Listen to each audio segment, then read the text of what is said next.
Hey, everybody. We're live on PLN, Potomac Local's YouTube channel, and Supervisor Yesli Vega from Prince William County is with me today. Hey, Supervisor Vega, how are you? Hello, Uriah. I'm doing well, thank you. Thank you for coming on today. There's a lot of things that are happening out there, and everybody's talking about, like the new homes on Vint Hill and the soil fund that was just passed. I know we just like literally just now at 1 o'clock put up an article about that. So I want to talk about that. We've got the police. They're going encrypted on their radios. So all the scanner junkies, I myself included, can't sit back and listen anymore. So we got some comments on that one. And I actually wrote an op-ed yesterday because like Donald Trump put his name on the side of the Kennedy Center last week. And I wrote this op-ed saying, like, well, if he really wanted to do something, he should federalize Metro and stop the back and forth between Maryland and Virginia and DC and who pays more and who benefits more, and stop that argument and just federalize it and call it the Trump train. Right. That's like, because like everybody who's following Donald Trump during the election, they would always say, like, we're on the Trump train. So I wrote something about that, and I lost a few subscribers over it because I got some nasty emails. So I can easily share that too. So there's like, we probably won't even get to all of that. So are you ready? I'm ready. You ready? Okay. Yeah. Let's do it. Let's do it.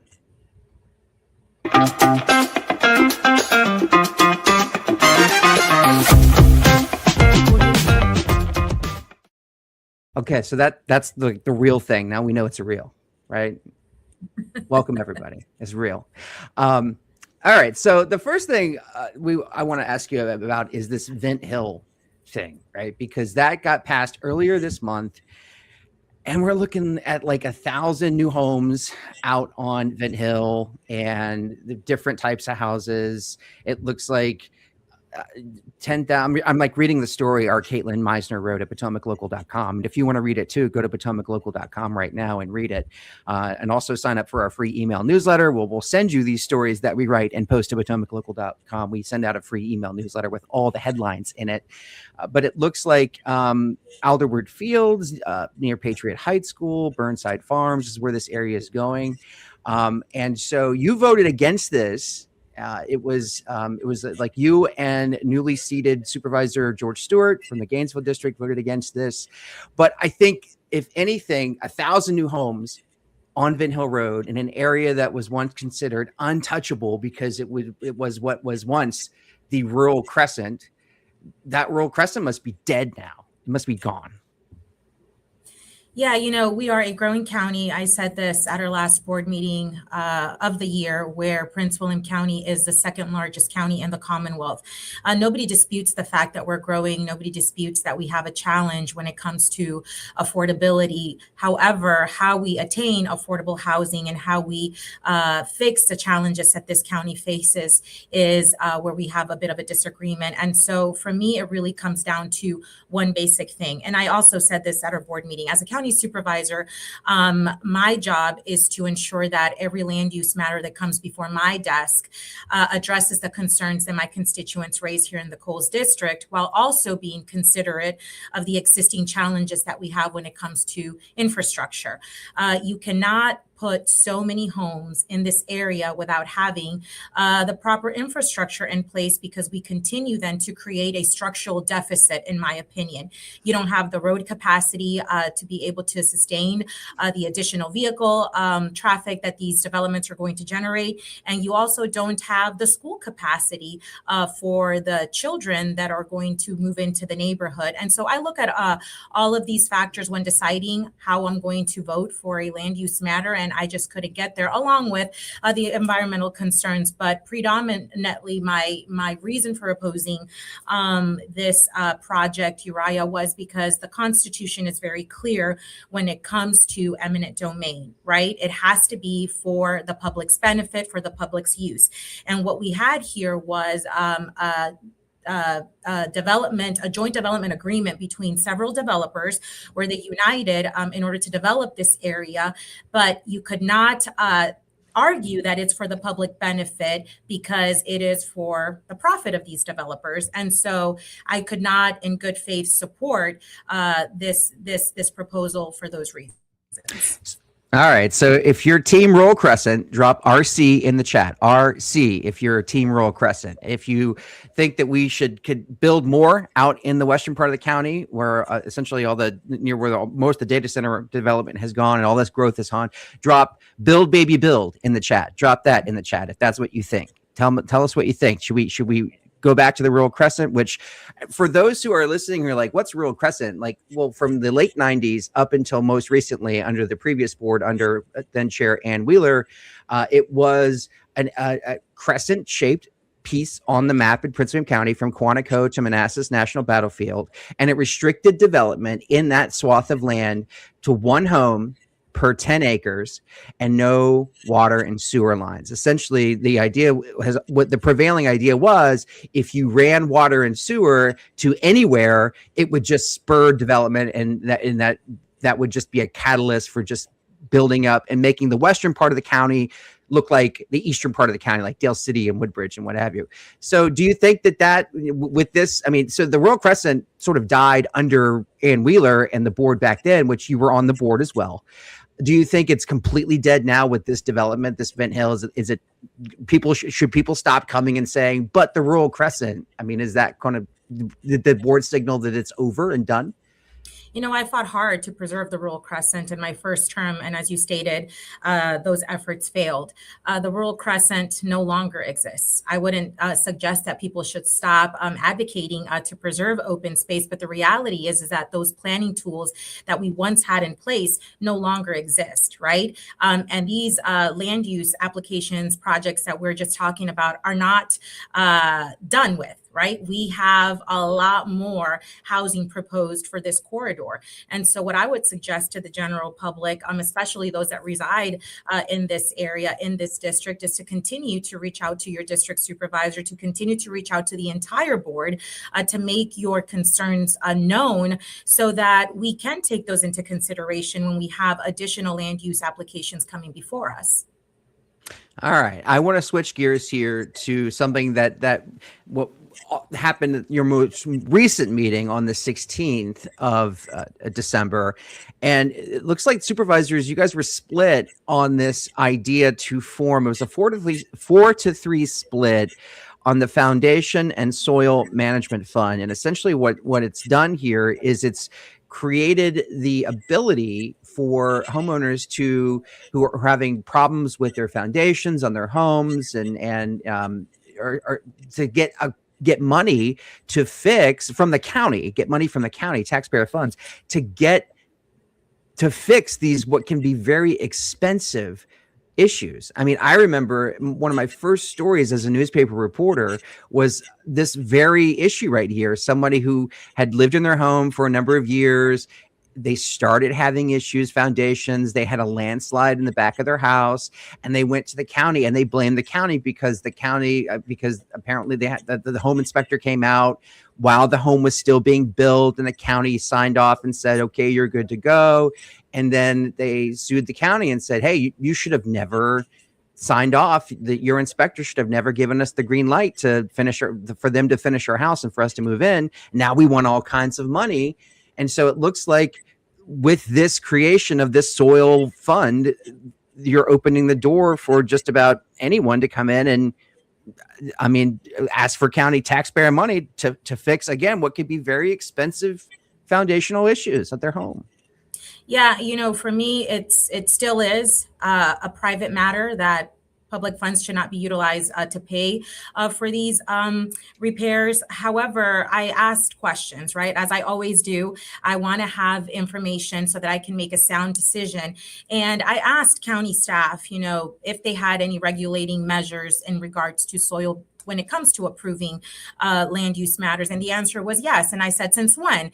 And the response was since 2003. However, the criteria for applying for these funds is if your home was built, within 10 to a 40-year period. So we're going to go ahead and start receiving applications for homes that were not even being regulated in regards to soil when the original application was submitted. And so it creates a very, I would say, difficult scenario for the county to be involved in, where we find ourselves, now having to use public funds to pay for private matter repairs. My opinion is that we should start holding these developers accountable, and that we should do our due diligence before, right, the construction of any new home begins, so that we can avoid these issues from happening. But now, essentially this fund has created, in my opinion, a free for all, right? In the sense that, where do we draw the line? Are we then going to start to, consider other private matters to repair? And so it creates a very, in my opinion, dangerous precedent, where we don't have real control over what may come down the pipe next. So I saw that 2003 discussed there during the board meeting on the 16th. And so what you're saying is that even homes that were built before that 2003 are eligible to get this money. That's correct. Yeah. And so, okay. And so that's interesting. That's interesting. And there were very few, I know that we posted something prior to the meeting, in hopes to let people know that this decision was coming down the pike. I think we had one speaker at your meeting on the 16th speak in favor of this and say, yes, please do it. And we had one who said no, who more or less agreed with you and said, no, this is a bad idea. So in the chat, what do you think? Yes, soil, right? Type in yes, soil in the chat if that's what you think the county should be on the hook to help homeowners pay for foundational problems. And then if you don't like that idea, if you think that taxpayer money should not be used for that, say no soil, right? No soil right there in the chat. Let us know what you think. So at this point, it looks like this is going to become a thing in July, at the start of the new fiscal year, when the county has their new budget. And I think that you guys put $200,000 initially into this fund to start it off. But I mean, it sounds like as we get closer to budget deliberation time, as we go now through April, it could be even more. Yeah, and our office put out a survey. I wanted to hear from the public in regards to where they stood on this issue. If it was something that, the majority overwhelmingly supported, then we had to shift our focus and try to see, right, how we can find that common ground. But we had over 300 folks take our survey. We had participants from every single district here in this county, and the majority overwhelmingly rejected the measure by over 94% of the vote. We had some folks that wanted to know a little bit more, but the information that I provided to the public is the information that was made available to us, members of the board. And I did not believe that, as presented, this was ready for prime time. But, the board speaks in the majority, meaning there is 8 votes. I'm only one of 8 votes. And if the majority supports the measure, then essentially it becomes law. Per se. And so, the majority on the board spoke, despite my best efforts to let them know what the results of the survey were. The majority decided to go ahead and move forward with this. So the funding mechanism is very vague. It's really not one that I would say is also sustainable. It talks about, homeowners submitting in their application and getting up to $25,000. Foundation repairs are extremely expensive. So although it started off with 200,000, if I were a betting woman, I would say that that's going to very quickly creep into the millions and millions of dollars. Interesting. Well, we have an article on our website right now, potomaclocal.com. Go to potomaclocal.com, sign up for our free email newsletter. We'll send you that article and all the day's news, all the headlines you just won't find anywhere else, and get it sent to you free. All the headlines are free. And if you really want to support our work, if you really want to keep the lights shining, not only in our newsroom, help keep the lights on here, but the lights on the issues that affect you and your family and your friends and your schools and your community, please consider becoming a member at potomaclocal.com. Your paid membership goes a long way to help keeping the light shining throughout the community. And it costs less than your daily takeout habit. Trust me, it costs less than your cup of coffee or your lunch. Believe me, it does. So all your support helps. And of course, you can get that soil story on our website right now at potomaclocal.com. Well, Supervisor Vega, speaking of soil, I am hearing there is some troubling soil, literally ground soil, at the site of the 14th high school. And so for those who are not familiar with this ongoing project that we have been talking about for 10 plus years, the county has purchased land over, it's near Minnieville Road in the Lake Ridge area. It's sort of between Minnieville Road and I-95, Summit School Road. If you're familiar with the Centera, they have a hospital. They have like an emergency room over there. There's a Lidl over there, very near Tackett's Mill. They purchased this property on which to build a high school. I'm hearing that there are not only soil issues that they may be experiencing over there, and it may cost some additional monies to mitigate some of those issues, but my sources are telling me. I'm also hearing that in January, there will become a presentation before the school board to go as far as cancel this project altogether and not build this high school. So knowing that we just approved all these new homes and we talk about just like overcrowding and school capacity every time one of these development projects comes before your board, what do you make of those rumblings that we're hearing about a potential cancellation of this 14th high school altogether? I've heard the same things, Uriah. I'll tell you that this is a prime example of reactive planning rather than proactive planning in regards to how the Board of County Supervisors views land use applications. You will have the applicant come before the board and rely on the 14th high school, for example, was just used at our last board meeting to justify the density because they were counting on the 14th high school as a means to alleviate the overcrowding for the existing schools. And now we're hearing that that's probably not even going to be a possibility. We have something real that it's called trailer fatigue, where people are sick and tired of overcrowded classrooms, but now these trailers become permanent fixtures. We cannot continue to do business as is, and we have to really examine the work that we're doing and how we're doing it if we're really going to tackle these challenges that this county has been facing for a very long time. I didn't just hear about the possibility of the 14th high school being canceled, but I also heard that enrollment numbers are continuing to decrease. And there are several reasons why, right? Yes, we heard Dr. Lateef say that we needed to have more babies, right? That was the call to action. But I would also suggest that a lot of parents are opting for other forms of educating their children other than, the public school system. And so we have to take all of these things into consideration. This upcoming year is going to be a very challenging one in terms of the budget. But I believe that we're going to have some very serious conversations in regards to also school funding, because when the school division comes and asks for funding, it's always based on enrollment numbers. Well, those enrollment numbers are not looking very positive, and we have to figure out the why. And we also have to figure out what's going to happen with this 14th high school. I personally haven't had any conversations with members of the school board, but I have reached out to certain individuals to begin those conversations because probably just like you are, the general public is also curious and they have a lot of questions and they want answers to those questions. Yeah, we're hearing that. So in Stafford County, we just reported on PotomacLocal.com that county just south of Prince William has experienced what they call a dip in enrollment, and they're saying that dip in enrollment, it should not be permanent, and it will not affect their long-term spending plans when it comes to building new schools. But I'm also hearing what you just said, those rumblings in Prince William County about students, and we're essentially graduating more seniors from high schools than they're taking in at the kindergarten level.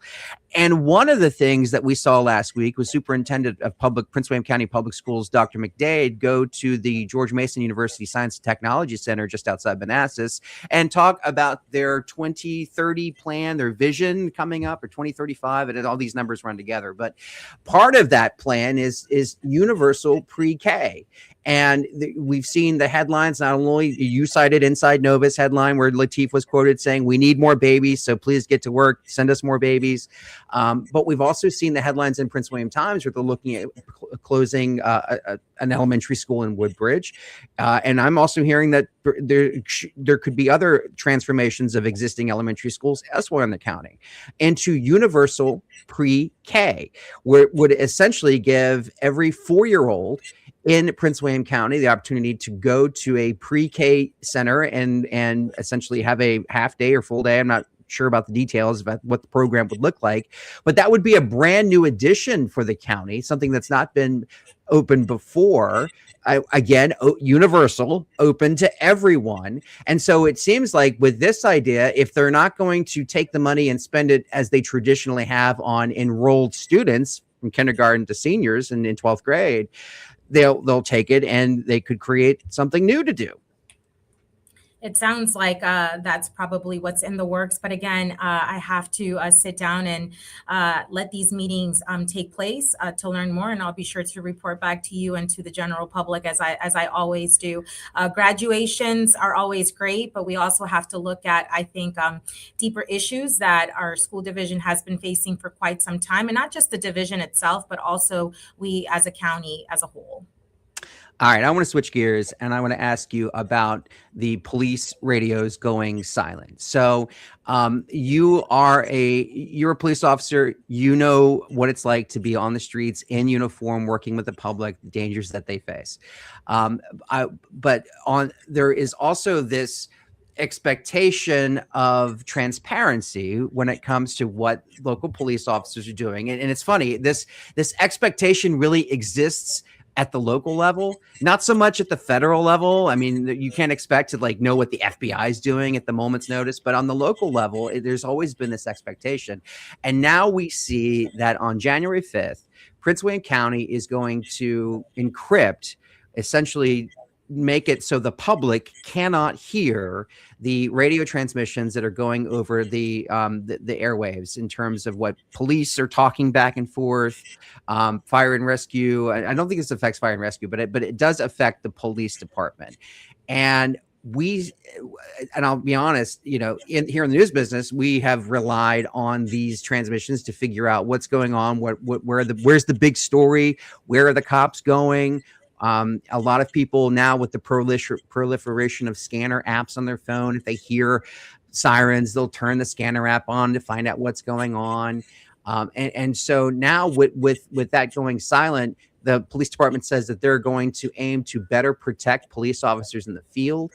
And they are undoubtedly following in the footsteps of other localities. Manassas is encrypted. Fredericksburg is encrypted. I reported back, I pulled it up yesterday, an article that I wrote in 2010, December 28th, 2010 on PotomacLocal.com. You can find that one, where Stafford County encrypted. So Prince William is one of the last ones to do it. Does this really improve officer safety? From a personal standpoint, I would say yes. And from my conversations with members of our department, the answer is yes. You made the distinction that, it's different at the federal level versus the local level. But if we see what has transpired just this year alone, when it comes to enforcement, officers of the law have been put in very dangerous environments because of the general public's ability to have access to very sensitive information. It's not just the officer safety that we're looking out for, but we're also looking out for victim safety. And unfortunately, while somebody's intention in regards to having access to this information may be good, you also have the other side of the coin where individuals use this as a means to, put out information that will impede law enforcement from carrying out whatever operation it is, from somebody very dangerous being apprehended. And so there are several elements that you have to take into consideration as to why this is a better fit. And as you stated, it's not something that Prince William County decided to do out of the blue. Other localities have been doing it for a very long time, and Prince William County is just now, deciding to also join, but predominantly for officer safety and for the safety of the general public, in my opinion, as well. Yeah. Let me ask you, how has law enforcement changed over the past 5 years? I mean, we saw the riots back in 2020 and we saw how difficult it was to be a police officer at that time. I can remember back in 2020 listening to the scanner. This was one of the things I picked up on the scanner, that there was some fear. Again, this is during the summer of 2020, the so-called summer of love is what it was called, that there were Prince William police officers were being potentially targeted, if they had their cruiser parked in front of their house, and there was some fear that that they would be harmed and their family would be harmed. We saw the efforts to hire more police officers. I know your board put up, a hiring bonus. How's all that going? I mean, are we still seeing a deficit of police officers that are serving the community, or are we still trying to hire as many as we were 2 or 3 years ago? What? Just give us a brief snapshot of what's it like in law enforcement right now in the county. Just today, this morning, I was reading the article about the 2 New York police officers that were murdered while having lunch in their cruiser. It's been 10 years. Incredible to even think that it's been that long. It feels like it was just yesterday. But as somebody who has worked as a street cop, I can tell you that the level of respect that I experienced while I was working, as a beat cop, is night and day compared to what officers go through today. It's gotten slightly better, but I wouldn't say that it is anywhere near to the level where it used to be prior to 2020, 2021.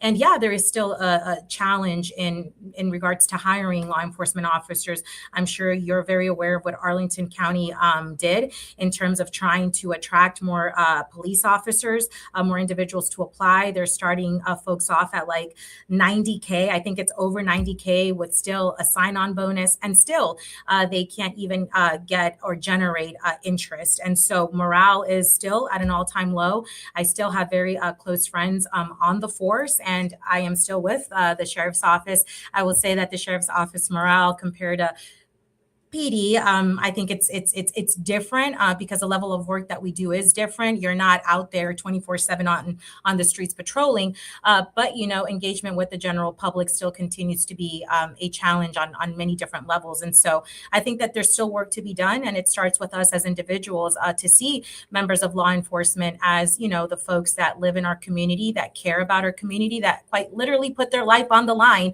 to ensure that we are safe, and that they don't do it for the money. They do it because they love their community, because it's a calling, and because they have a conviction that they can make the place where they live better. All right. If you think the public needs to support our police officers, to be out there and support them, drop support police in the chat. Let us know what you think. And if you see a police officer, especially over this Christmas holiday that we're about to walk into, say thank you. Say buy them a cup of coffee. Give them something nice. I mean, don't freak them out. Don't run up to them. Obviously, don't because you don't want to be on the receiving end of that. But just very nicely, very calmly, very cordially say thank you very much. I do want to ask you about this because we had a breaking story over this past week, and it involves police. This time, police for the second time went back to the home of a Stafford County Supervisor, Monica Gary, and charged her again with a domestic violence. This is the second time in 2 months that police have been out there. We do hope that she finds the help that she needs, and she says that she made a statement here on our website. She commented that she is getting help, and the police charged her a second time. They also referred her to get help, and so we think that's great. That's fantastic. But one of the comments that really stuck out here stems from the fact that after the first time that she was arrested, just a week afterward, she went and announced her run for Senate, Virginia State Senate in the 27th district. So, and that, of course, at the time sparked a lot of comments on our site. Well, maybe you should focus on you and take care of you and take care of what you need to do before you start going out and talking about your next political seat, right? And so she's off the Stafford Board of Supervisors at the end of the month. She did not run for re-election for that seat, but again, she signals she wants higher office. One of their second arrest, I got this comment on the site here, and I just think to myself, now we've seen the election in November. We saw what happened with Jay Jones. a guy who said that he would like to, to teach the GOP a lesson by having the dead children of then the Speaker of the House at that point, to prove their point, to prove his point, make an example of Todd Gilbert, the then Speaker of the House. And then but he got elected anyway. We saw that. And so for this comment on our story about Supervisor Gary in Stafford County says, for Democrats, the arrest is actually a career enhancer. The Democrats will line up now in droves to vote for her. You get the government you deserve. What do you think about that? The public is entitled to have their own opinion. I know Monica personally. I've served with her on PRTC and, was just with her not too long ago at VACO. I pray, for her. I wish her well. And I do hope that, whatever help she needs, she gets. I will refrain from, commenting in that regard, because I don't feel that it's my place. But I will say that ultimately it's up to the voters, right? The voters know who the candidates are. They know, what their past consists of. And if the voters, choose to cast their vote for individuals like Jay Jones, then that's their right. That's what makes this country great, right? That you have that ability, that right, that choice to decide who you want to vote for at the ballot box and who you want to be your representative. It doesn't mean that I have to agree with it, but I certainly respect the individual's right to make that decision. I will say that it's also up to us to turn the temperature down. I have been on the receiving end of those vicious attacks, unwarranted. But ultimately, it's about individual choice. And in some of the conversations that I've had with individuals who do vote Democrat, they have buyer's remorse. They regret voting for Jay Jones. As you know, Virginia allows for 45 days of early voting. Early voting was well underway, and a lot of Virginians had already casted their vote for Jay. And once these texts were leaked, their vote was already in. And so folks have shared with me that if they could have a redo, they would not vote for Jay. But, that's not here nor there, because the election results are what they are. And now we just have to move forward and, hope that they deliver on the promises to make Virginia better for everyone. Okay. All right, I'll leave it at that. That's very well thought out answer. Very, very, very good. It's just one of those things, and it makes us, right? It makes over here when we're writing these stories and determining what we're going to write about and trying to, make the most impact in terms of letting people know what's going on. It makes you wonder. It's like, do we need to on our side, on the press, do we need to rethink about how we cover things or what is a story? Because I mean, we obviously we get beat up too for putting this stuff out there, but we do it because she's a public figure, right? And we would do that for like Jay Jones. I mean, like I remember back during this past fall during the election, and Jay Jones was supposed to do like an event in Fredericksburg, in downtown Fredericksburg, and the campaign wasn't calling me back, and nobody with the venue was calling me back. And so I went to what was like the most, I kid you not, one of the stinkiest assignments that I ever have done, because it was at the water treatment plant in Fredericksburg, and it was a groundbreaking for a new water treatment plant. And I'm like, why couldn't you guys build this before I got here? Because this really stinks. Like it literally stunk. But at any rate, I went down there and did the story and wrote it. Took all, we did a very nice story about their new plant. But when I was there, I had to go, they use the term ambush, but approach the city council members and ask them, hey, do you know if Jay Jones is still going to show up in Fredericksburg? And if so, do you think he should show up in Fredericksburg and do a fundraiser here in your town, given what we know? And the majority of them just kind of looked at me like I had like a third arm growing out of my head. Like, why are you even asking me? And they looked around, and then some of them walked away without saying anything. And some of them just said no comment and then walked away without saying anything. So it makes me wonder, it's like, do we need to change the way we approach things? Or are we still doing a public service by calling out this kind of stuff, especially those who are, who are elected? And for a long time, we look to them to make the right choice, the right decision for our families and our friends and what have you. So I don't know. It's a lot going on right now. A lot of questions. There is a lot going on, but you keep going because you have, I think, in my opinion, you have a duty to educate the public and to inform the public. You did your part, right? Whatever the public does with the information that you share with them is no longer in your control. And that's very much how I view my role as a supervisor. I provide my constituents with all of the information that they need.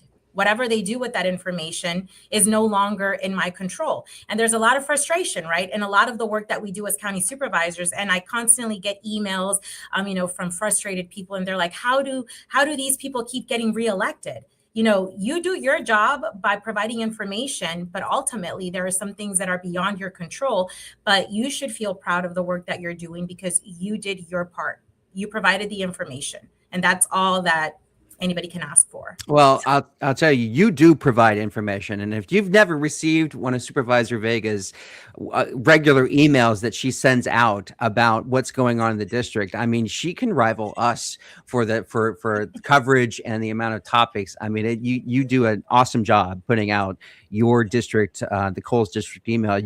How can people sign up for that if they don't already get it? How can they get that email? We have a pretty good team here in the office. So you can go to colesdistrict.org, and the first thing that pops up is asking you to sign up for a newsletter. So you can visit colesdistrict.org. Yeah, absolutely. Do that. colesdistrict.org. Get the Coles District newsletter. Even if you don't live in the Coles District, because it's very helpful also if you're a Prince William County resident, but even if you're in Northern Virginia and you want to keep up with what's going on, there's no better way to do it than just plug in. And of course, email finds you, right? You don't have to go searching on social media or going out across the web to look for stuff. It comes to you. And Supervisor Vega's email is awesome. Always packed with great information. Finally, I lost an email subscriber because I posted a story yesterday, but it was actually my op-ed, an opinion piece. I'm starting to write more op-eds after 15 years of doing this. I've kind of figured out that maybe I have something to say. I don't know. And I put it out there. Maybe, I don't know. But I lost one, and I'll read you this nice note I got from Michael. And it said, "I've subscribed to your outlet for a decent period of time. Well, now you've gone too far. There is no person that has done more damage to this country than the felon in the White House. You may consider my subscription canceled.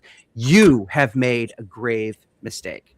Michael, sorry to see you go. I appreciate you reading all those years. So how did this all come about? Well, yesterday I put up an op-ed, an opinion piece, an editorial, if you will, about Metro.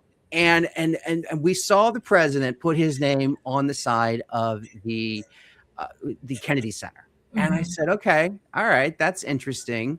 But then I thought to myself, well, every year, Virginia, Maryland, DC, they get to arguing about who pays more for Metro and who benefits more from Metro. And knowing that Metro is pretty important, right? It gets federal workers back and forth. It gets military back and forth. Tourists rely on Metro because they don't want to drive, and they probably don't want to understand the hot lanes that we have around here.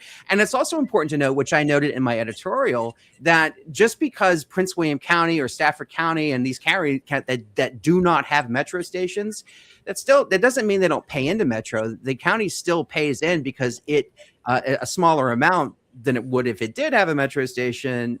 But there is this expectation that because you live near one and you can drive to one, then some of your residents are taking Metro to work. And so there is this element of paying in. So I said, wait a minute, why doesn't the president just federalize Metro and stop the bickering and the back and forth about all the fighting that we always got? And there's always some sort of financial cliff that we're like, oh, we got to bail out Metro. We got to raise taxes to save it. Like, just federalize it and call it. And here's the kicker. This is why Michael unsubscribed from me. Call it the Trump train. What do you think? Uriah, I was camping over the weekend. I haven't even read your op-ed or seen it, but I'm not surprised, that some would find it outrageous, to read your op-ed. But look, it's anything that has to do with the president generates a lot of controversy, sometimes good, sometimes bad. I'm over here in Prince William County trying to figure things out when it comes to land use development and making sure that we take care of people here in this county. All right. Well, they've said for years that Metro could come to Prince William County, maybe to Potomac Mills, or maybe to Manassas. Do you ever think Metro will come to Prince William County, or is that like a pre-COVID dream that we talked about before COVID, and now that we're doing more teleworking and what have you, that that just seems that we haven't been talking about that as much. Yeah, they've been talking about that since my first term, and when I was serving on PRTC, it was a big point of conversation. Also, you hit the nail on the head with folks teleworking and whatnot. Ridership plays a huge role into those deciding, factors. I'm not sure if that's ever going to materialize, but I'm sure that we'll hear another pitch for it in the form of we need more housing, high density to ensure that we have the population so that they can make their pitch. But certainly, I know that at the state level, they continue to talk about it. Whether it materializes or not, we have to wait and see. All right. As we wrap up here, what's coming up for you? How can residents get involved with you and learn about more of the initiatives that you have coming up? What are some of the things happening in the Coles District that you want everybody to know about and to come out and to support?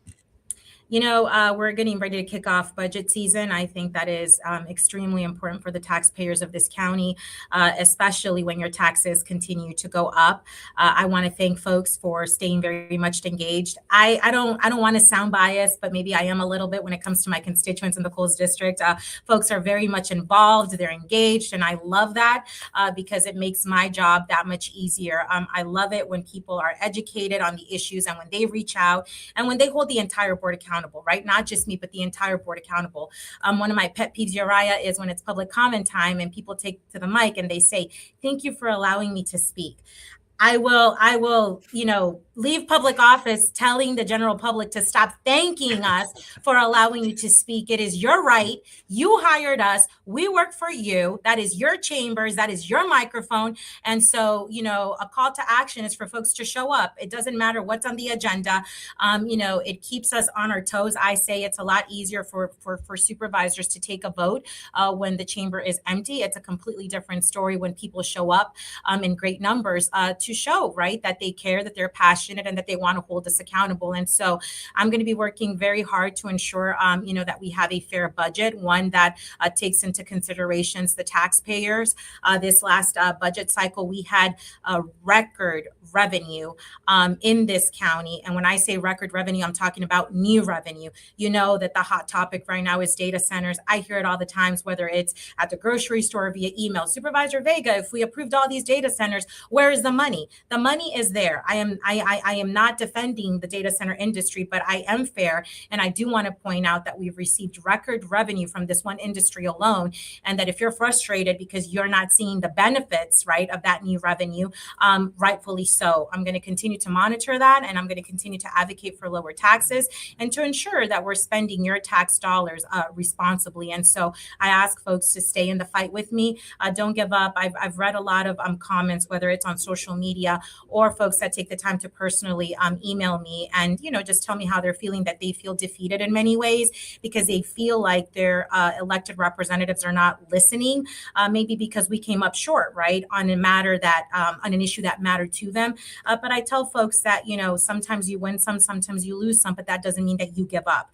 I'm not going to give up. I'm going to stay in the fight. And I, ask people to stay in the fight with me because sooner or later, the majority in this county will wake up and they are going to get sick and tired of the status quo. And they're going to send a resounding message, to those elected representatives. And so just stay in the fight with me. If there's something that I'm not doing right, I am always open to constructive criticism.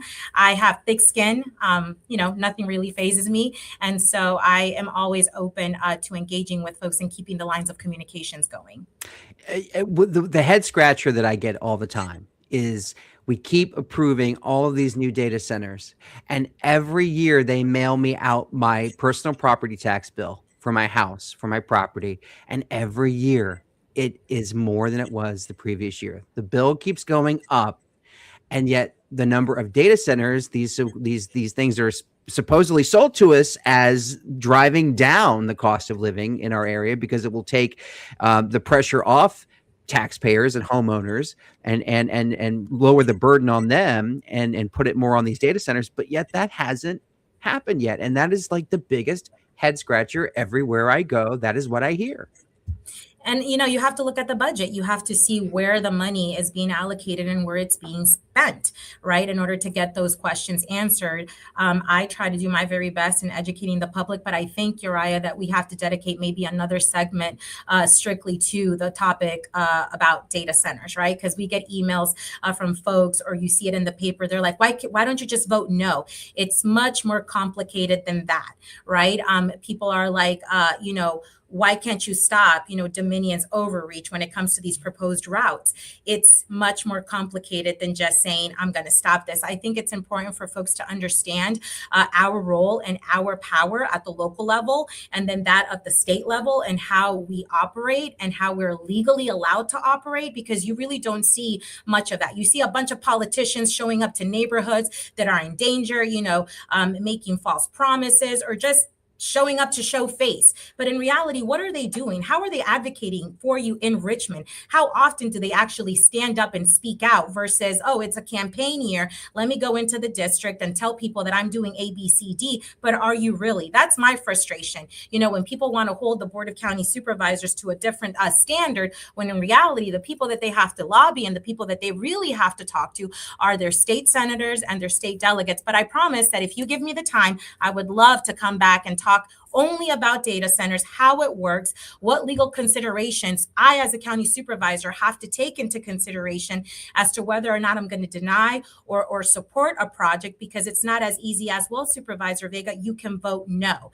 I could, but legally, does that work? And then also, you have the biggest hurdle. How do we get the majority on the board to support, right, denying a data center application? And also, what does it mean when the Planning Commission denies? Because there is a lot of folks out there that think that because the Planning Commission voted no, we at the board level have to vote no. And I would love to explain how all of that works if you give me the opportunity to come back. You can come on anytime you want. You can come on once a month. I love having you on. I think it's fantastic when you come on and explain what's going on, because there is, as you said, there's so many things going on up here at this level, and it starts down there, as you just said, like at the Planning Commission. It starts with all, they submit these applications for these rezonings for these projects, and it goes up through the Planning Commission, and then eventually, by the time it gets to you, there's so many people that have had their eyes on it, but many times the public doesn't even know it's happening.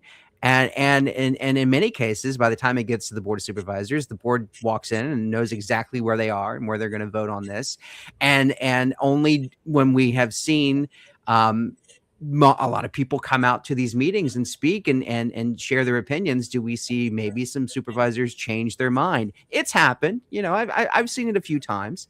And so hopefully, though, the other thing that we're looking at too, before I let you go, I know I said we're wrapping up, but there is a chance Supervisor Margaret Franklin is running for the 23rd district of the General Assembly. And so Margaret Franklin represents the Woodbridge district. So voters in that district are going to have an opportunity to vote in a new representative on your Board of Supervisors. We know that Supervisor Franklin has been very pro data center. She's very pro union and the labor that goes into building these data centers. So the public should know that is coming up. I believe it's in January 13th, I believe is the date. And so it is coming up. Voters in both Prince William County and the Woodbridge area, Dumfries area, and in North Stafford County, 610 north of 610. You have a special election coming up for the General Assembly for that district, and then following that, there'll be an opening on your board, and you don't get to appoint someone, just like we saw here this past summer and fall in Gainesville. Prince William County is like one of the few localities that actually has to hold a special election due to state law, and we can go into that much later. And so we're going to see that again now in Woodbridge, because we're likely to, given the demographic of the 23rd district, we're very likely to see that go for Democrats. But on your board, you have an opportunity to put in someone who may want to put the brakes on the data center. So what do you think? What do you see with this upcoming election, an opportunity to see some change on your board? Again, it comes down to folks in this area of the county being informed and knowing, right, what's been transpiring over the last few years, and if they want to see a change. And again, ultimately, you provide the information, and then the voters decide what they want to do with it. At the local level, I'm sure that's probably going to change with this new administration coming in. But at the local level, when you go and vote, there is no party affiliation next to your name, right? And so I firmly believe that at this level, when people go and vote, they're voting for the candidate and what they have to offer, and what they've been doing if they're an incumbent during their first term.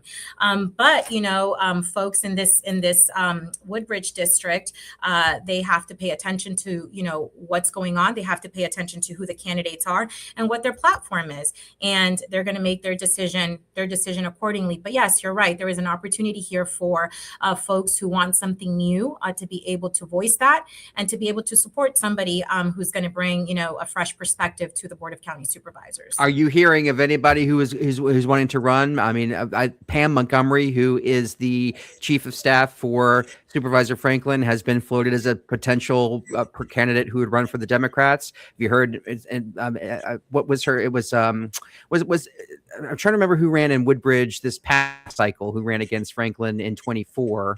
And did she have Red Carla was her name? I don't know. No. I don't know who's running on the left. I do know that for the Republican side, they announced that Vern Robinson, who ran against Supervisor Bailey last cycle, is running for the House of Delegates seat. But for the supervisor seat, I haven't heard of no names yet. No, not formally. I don't know. We're getting out over the skis, as they say. We're getting ahead of ourselves. I'm sure once we get through Christmas and potentially the New Year, we'll start to see official campaign rollouts. Well, let's just focus on getting through Christmas then. Let's just do that. Let's do that. Spending quality time with our loved ones. Amen. Thank you all. First of all, thank you, Supervisor Vega, for joining us here on the PLN podcast. Thank you for everyone in the chat here. Hello. I hope you all have a Merry Christmas. There's some comments here in the chat. If you want to know about what we talked about, police encrypting, go ahead and go back and listen to it. I'll post this on YouTube where you can hear that. Someone also said about the Trump train. It sounds like I was making a joke. I was actually being really serious about that because, again, it's funny. It's tongue in cheek. It's funny, but there's a real problem with that. So go back and read the article. It's on PotomacLocal.com. Subscribe to our email, PotomacLocal.com, email news subscription, and we'll send you out the news so you don't have to go looking for it.